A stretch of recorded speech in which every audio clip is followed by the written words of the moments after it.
That is the question that I'm asking myself and trying to reflect on, because for the reasons that I gave in my talk, I think there are kind of complicated realignments and shifts of attitude and feeling going on, and that the experiences and outlooks of the population do not map on very well to the political structures that we have for giving those kinds of things expression.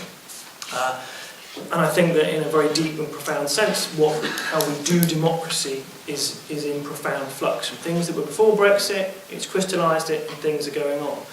How that plays out in part depends on what we decide and if people become concerned to defend more traditional ways of politics and participate in party structures and party organisations and defend certain constitutional practices. My hunch, however, is that that's not going to happen. There may be some important realignments of parties in terms of the constituencies to which they appeal, which is part of what I was getting at in relation to saying Remain and Brexit is quite a firm divide.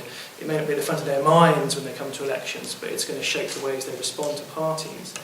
But I think that we're really going to see an intensification of forms of politics that we have seen but not really realised the importance of. So if you think about, on the one hand, Trump and Corbyn, unexpected political developments in part caused by people who weren't part of the normal political process being motivated and organised by new forms of media, new forms of political organisation and new forms of rhetoric and communication. But earlier than that, think about movements like Occupy and Black Lives Matter, direct action kinds of groups appearing seemingly out of nowhere, facilitated partly through online communication, expressing very specific grievances of particular kinds of populations. There's an event from, I guess it must be 15 years ago, that many of us have forgotten, and certainly I didn't see it as being as important then as I think it is now, and that's the petrol protests. When farmers concerned about the increased price of petrol organised road blockades, haulage blockades, and for a little moment made the country wobble in relation to petrol shortages. I think that kind of politics was not a fringe event. I think that was an avant-garde event, and we're going to see more kinds of unexpected, spontaneous kinds of politics, some of which will dissipate, as those petrol protests did, some of which will turn out in retrospect to have shifted the dial. There are perhaps reasons to think of that as being kind of exciting, and new ways to get involved and new ways to change things. Maybe some of them will crystallise around local organisation and local activism and last as valuable and important parts of local political communities, but some of it's going to be really a bit bumpy, I would say. So, for a long time, what we have seen in the European Union and in different countries is this distance between the people and the elites, as if they are not listening to the voices of the people. And Brexit was an effect of that, and other as well. In Greece, it worked in a different way by having a different political party. But I think this exposes a problem of the state of democracy, liberal democracy, that we have now. This distance between the people and the elites, it has gone too far. And when I'm talking about these political elites, it comes the second part as well, for the 48%. These are the people that they don't want to represent the 48%. What they have in their mind, or all sides I mean, it's, oh no, we have to give them what they want. I wonder if they wanted a death penalty, if we would give it like that, or something. It means that they only think about the political cost. They don't want to shape opinions, they don't want to engage in politics as a polis, are people coming together. They want to give people what they want without caring about democracy and representation. Well, in the House of Commons, 175 out of the MPs, out of the 650 MPs, voted leave. So you've got a fairly big representation there for people who can represent the interest of the 48%. Unfortunately, those 450 people, roughly, the reason we had the referendum was that they ignored the wishes of the 52% in the 20 years up to June the 23rd. On who's representing the 48%, given that I mentioned Scotland, I probably have to mention Nicola Sturgeon. I think we are probably going to hear a lot more than we want to about something called the Sewell Convention which is a parliamentary convention which says that if the UK Parliament is going to take action which has consequences for the competences of the Scottish Parliament, they should ordinarily obtain consent. So any time any short, seemingly trivial bill relating to Brexit tries to go through the House of Commons, we're going to have the question asked, has it got the consent of the Scottish Parliament? Could that be challenged legally, like this, like in the High Court, like we've seen in the past few weeks? It can be challenged legally, but it can and will be challenged politically. And so that will matter a lot for Scottish voters, because they will be told your interests are being neglected. It will matter secondarily for people in the rest of the UK. But you also wonder who's speaking for the 38% in Scotland, because the debate about Scotland seems to be that, well, the whole of Scotland voted Remain. It absolutely did not. 38% is actually quite a sizable proportion, but they don't get mentioned at all in this debate. No, they don't. And that's because there's no Scotland, with the exception of David Coburn, the UKIP MEP, there's no desire for that on the part of representatives. In terms of trade agreements, and if I understand correct what you were saying, I would agree with you. The problem, and what I was trying to get at when I was talking about political leadership, is there is no discourse. There are different discourses, but I don't mean for big publics and big audiences which will rethink how we do trade deals, what it meant, the flows of capital and so on. To put it more specifically in what I was thinking in terms of the EU. The EU is in crisis as well. My problem is that I don't see another progressive vision coming out where we can be together in different ways and so on, rethinking how we do economy, rethinking what trade means, rethinking all these issues. The Transatlantic Trade and Investment Partnership, a financially anti-democratic protectioneering racket. And the people of most of Europe's, thank you very much, I think it was the people who saw through that, and pressure groups, political parties as well started to question it. But in the end, that is going to fail because of public opinion, not just in this country, but in countries all around Europe. Because if you've never heard of it, and up until a year ago, most of us hadn't, and when we looked at it, we thought, how on earth can the European Union sign this deal, which is basically one-way traffic? It's like the extradition treaty that we have with the United States. If they want to extradite someone from here, we just sign the warrant. We try to get an American come to this country, very, very difficult indeed. So if you have any treaty, it's got to work two ways.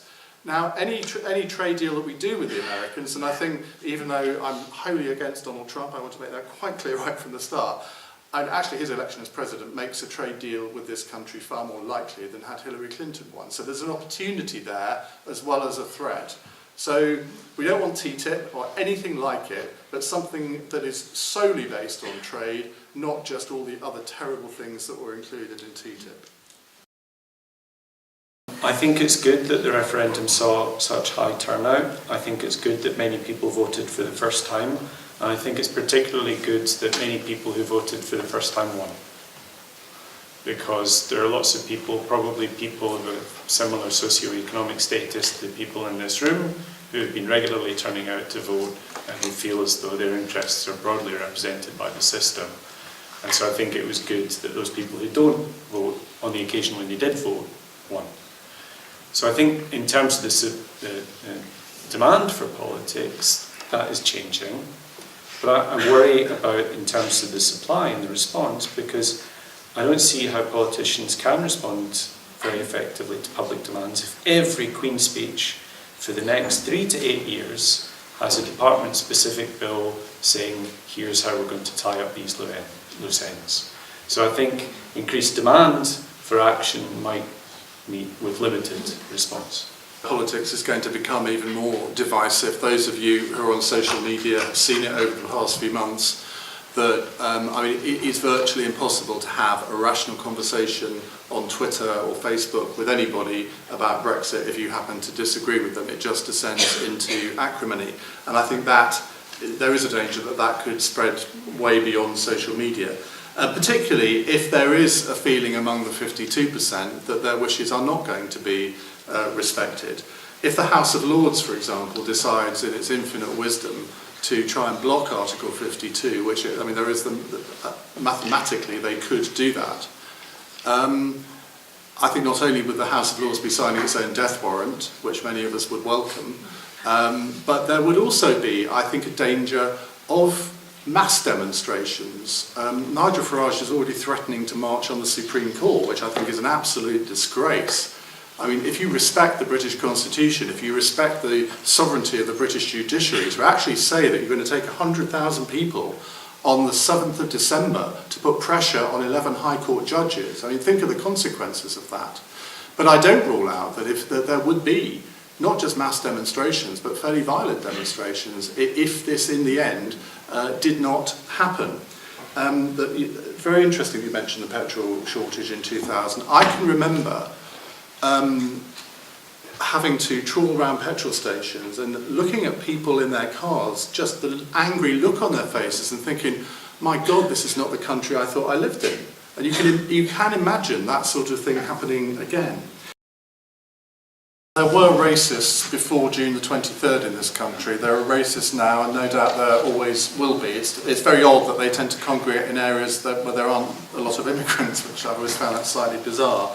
In the short term, both here and in the United States, I think these votes enabled some people, and I'm talking of very, very few people here, it sort of legitimised some of their more repugnant views, and they felt able to express it. And I would like to be able to sit here and say to you that on my radio show I've never had anyone phone in who's been abused since June the 23rd, but I would be lying to you.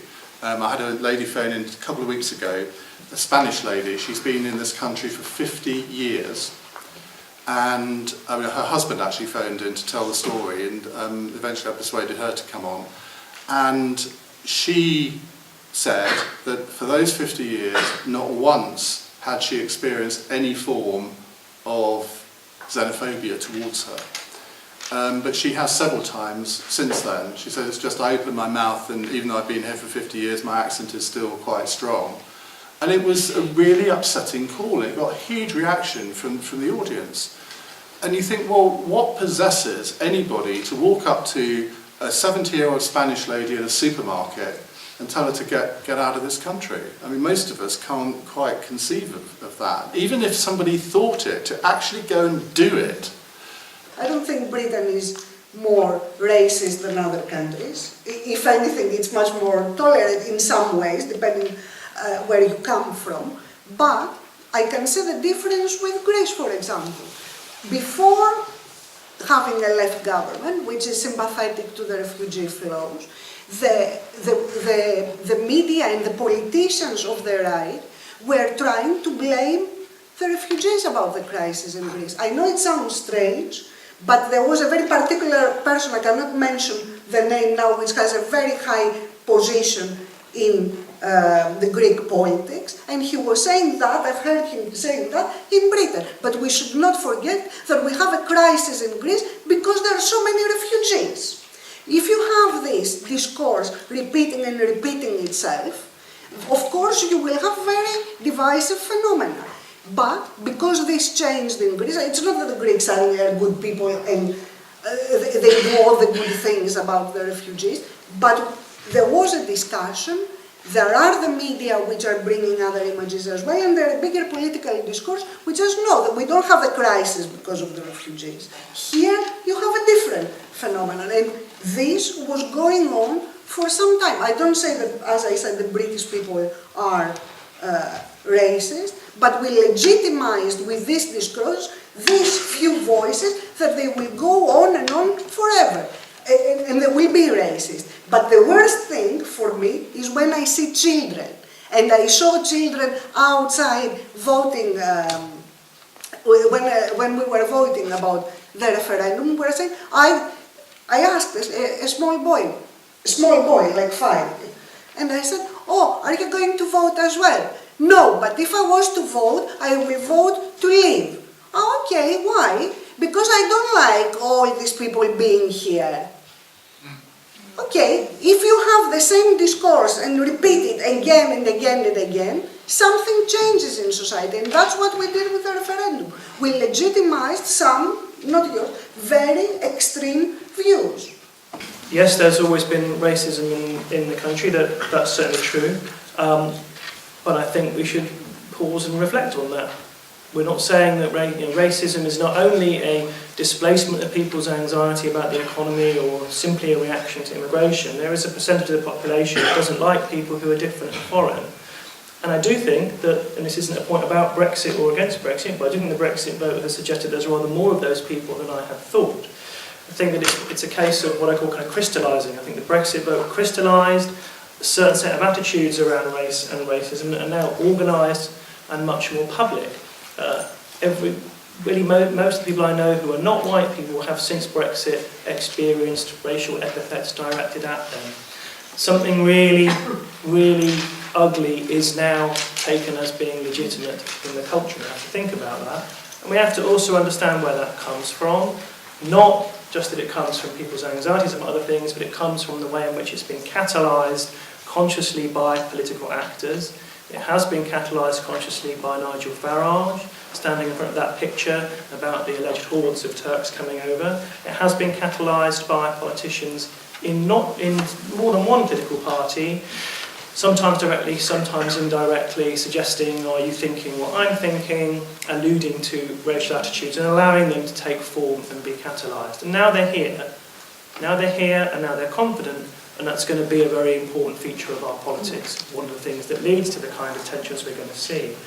Let's not forget that one of the features of the Brexit campaign was a murder of an MP by someone who did so for reasons of racism. After the election of Donald Trump, there was a story in the States where a gay guy had his head cut open by a so-called Trump supporter. It turned out to be a complete and utter fiction. So it is, as the gentleman said at the back, sometimes it's difficult to tell what is the truth, and it's becoming much more difficult for those of us in the media to actually get to the truth. But when you, part of my role is interviewing politicians, and when you ask George Osborne, as I did, 4 days before the referendum, how many civil servants have you got in the Treasury planning for Brexit, bearing in mind that the polls were roughly 50-50, and he looks you in the eye and says none. You think, well, how can that be? How can a responsible politician do that? And their whole campaign was based on the fact, well, it couldn't possibly happen. Well, it did happen. And there were lies on both sides of this campaign. But I think you have to be very careful as to what you say is a lie. There is a narrative now, and most of you will probably not like me for saying this, but the £350 million to the NHS thing, that wasn't a promise. It was a suggestion as to what could happen to that money if we got it back. You see, I told you wouldn't like that. But they weren't in a position to promise it because they were a campaign, not an alternative government. But these sort of nuances are completely lost in this debate, where the headline takes over everything, and it's happened on many areas in the Brexit debate. Would you say it was misleading, to use a gross term? Well, that's a different thing from lying. Well, as Nigel Farage himself said, because this was a vote leave bus, it wasn't anything to do with Nigel Farage. He himself said he would not have used that, and he never endorsed it, and yet I would almost bet that half the audience here think that was all Nigel Farage that did that. It absolutely wasn't. For lots of politicians, the idea that this was a one-off event which was going to dictate the agenda of British politics for the next 30 years and was separate from the normal pattern of party competition meant that things that they said, in a sense, they got a free ride on it because it wouldn't be held against them collectively, and it would always be possible to say, well, that wasn't me, that was another member of the same Leave campaign that said that, so I can't be held accountable for them. So I think there's a problem with accountability for claims and implications, which is due to the way the referendum campaign split parties. There was another issue, though, in that I kept getting people phoning me on my show saying, how can I vote? I haven't got enough information. And I wanted to bang my head on the desk I said, have you not heard of Google? There is so much information out there if you want to look for it. Don't believe the two campaigns if you don't want to. There are plenty of fact-checking sites. All the information is out there if only people would go and look for it. The fact that there are information, you can Google it, doesn't mean much, and the media have played a big role for years and years and decades in portraying the EU in a very particular way. So when it Mainly was, because it deserved it. well, let's see how it was, however reported.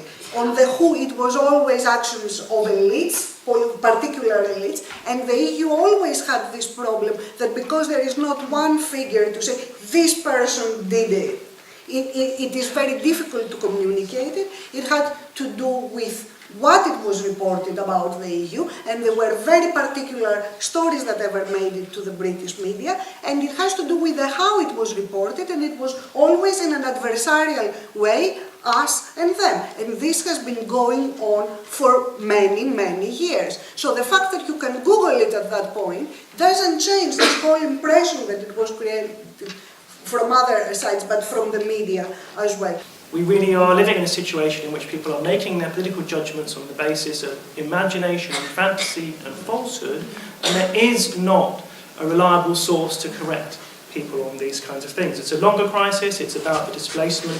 This is not a call for experts to be in the media more, but it is about the displacement of experts from radio and television and newspapers by professional opinion mongers whose business is to sell strident opinions, to build up their brand as people who promote strident opinions and build clicks on the website or sales of the newspaper. And we've got to a situation where, because of the lack of capacity to agree about basic facts, the country is significantly incapable of taking decisions about its future. It's really, really bad. You cannot have a functioning democracy without some minimal level of agreement about the sources of the facts that you're going to draw on, and we haven't got that. I think we will be going back to the system that we had before 1973, which countries like Australia, Japan, most countries in the world have, of a system of work permits. I don't think anybody who thinks that immigration is going to plummet after Brexit are not living in the real world. We need immigrants in this country. We need skilled workers in this country. We need unskilled workers in this country, partly because a lot of British people won't do the work. So employers will want them, and the government will be forced to give the work permits. So free movement may be restricted or even abolished altogether for EU nationals, but there will still be a lot of EU nationals coming here to work.